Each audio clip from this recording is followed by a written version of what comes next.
I know this is a bit of a sobering thought, but stick with me if you will, because there's a point. I was watching the news the other day, and it was like tragedy after tragedy after tragedy, right? Like a hurricane's killed these people, and wildfires have destroyed these homes, and this person got killed in a drive-by shooting, and it's like, oh my goodness. And it made me think for a moment, like, wow, I mean, I really don't have a guarantee of another day. I mean, who knows when we will reach the end of our life? And it made me think about the legacy that I will have left, especially the legacy as a wife. Because if you have daughters, your daughters are watching how you conduct yourselves.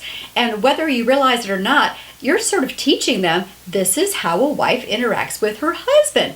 Are they seeing a wife being critical, complaining, negative, maybe just letting her temper explode toward her husband because she's consumed with resentment?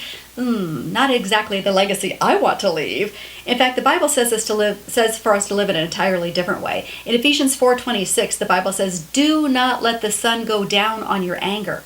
In other words, deal with the stuff that's causing that resentment to bubble up, which then usually ends up with us lashing out in a very disrespectful way toward our husband. So whatever that issue is that might be causing resentment in your heart toward your husband, deal with it gently, lovingly, talk through the issue, work together to find some kind of solution. If you need help, go to a counselor, go to a pastor, but don't just let that resentment continue to bloom in your heart, because it becomes quite toxic and quite destructive to everyone in its path, including your husband.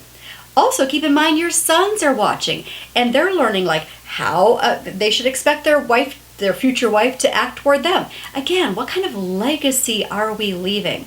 And again, I can't state it strongly enough. If you have resentment that's taking hold in your heart against your husband, deal with it. Because if you don't, there will be no peace in your household. And the Bible says in Romans 12:18, if it is possible, as far as it depends on you, live at peace with everyone. That's the legacy that I want to leave. That yes, sometimes there were tough issues in my marriage, but I calmly, patiently, lovingly worked through those issues so that peace could reign in our household. Sounds like a good legacy to me. How about you?